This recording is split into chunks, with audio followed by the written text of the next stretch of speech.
आज का बाइबल का वचन यशायाह का ग्रंथ अध्याय 35 वचन 1 से 10 और आज का सुसमाचार सन लूकास के अनुसार अध्याय 5 वचन 17 से 26।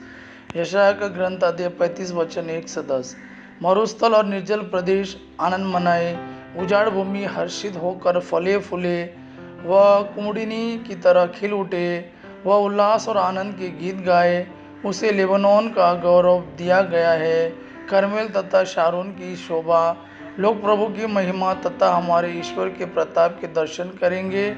थके मांदे हाथों को शक्ति दो, निर्बल पैरों को सुदृढ़ बना दो। घबराए हुए लोगों से कहो, धारस रखो, डरो मत। देखो, तुम्हारा ईश्वर आ रहा है। वो बदला चुकाने आता है, वो प्रतिशोध लेने आता है, वह स्वयं तुम्हें बचाने आ रहा है। तब अंधों की आंखें देखने और बहरों के कान सुनने लगेंगे। लंगड़ा हरिन की तरह छलांग मारे भरेगा और गूंगे की जीभ आनंद का गीत गाएगी। मरुस्थल में जल की धाराएं फूट निकलेगी, रेतीले मैदानों में नदियां बह जाएंगी। सूखी धरती झील बन जाएगी और प्यासी धरती में झरने निकलेंगे। जहाँ पहले सियारों की मांद थी, वहाँ सरकंडे और बेंत उपजेंगे। वहाँ एक राजमार्ग बिछा दिया जाएगा जो पवित्र मार्ग कहलाएगा। कोई भी पापी उस पर नहीं चलेगा। प्रभु स्वयं यह मार्ग तैयार करेगा। नास्तिक भूलकर भी उस पर पैर नहीं रखेंगे। वहाँ न तो कोई सिंह विचरेगा और न कोई हिंसक पशु मिलेगा। प्रभु की प्रजा उस पर चलेगी। प्रभु ने जिन्हें मुक्त कर दिया है वे ही उस पर लौटेंगे। वे गाते बजाते हुए सियोन लौटेंगे।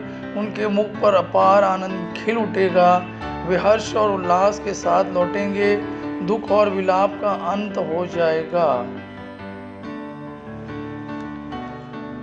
आज का सुसमाचार सन लूकास के अनुसार अध्याय 5 वचन 17 से 26।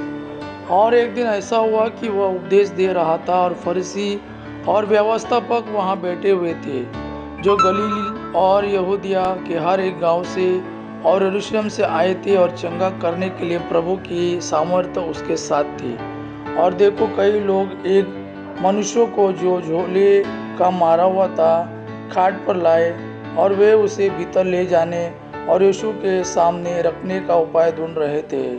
और जब भीड़ के कारण उसे भीतर ना ले जा सके, तो उन्होंने कोटे पर चढ़कर और खपरेल हटाकर उसे खाट समेत बीच में यीशु के सामने उतरा दिया। उसने उनका विश्वास देखकर उससे कहा, हे मनुष्य, तेरे पाप क्षमा हुए।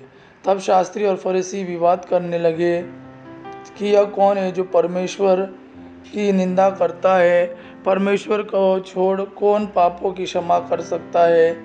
यीशु ने उनके मन की बातें जानकर उनसे कहा कि तुम अपने मनों में क्या विवाद कर रहे हो। सच क्या है? क्या यह कहना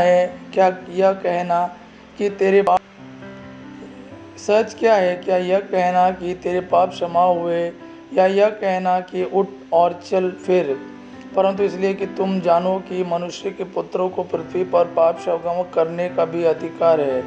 उसने उस झोले के मारे हुए से कहा, मैं तुमसे कहता हूँ, उठ और अपनी खाट उठा कर अपने घर चला जा। वह तुरंत उनके सामने उठा और जिस पर वह पड़ा था उसे उठाकर परमेश्वर की बड़ाई करता हुआ अपने घर चला गया। तब सब चकित हुए और परमेश्वर की बड़ाई करने लगे और बहुत डर कर कहने लगे कि आज हमने अनोखी बातें देखी है। यह प्रभु का वाणी है। प्रभु को धन्यवाद। अब्बा पिता की महिमा और पुत्र यीशु का प्रेम आप पर सदा सर्वदा बना रहे। आमीन।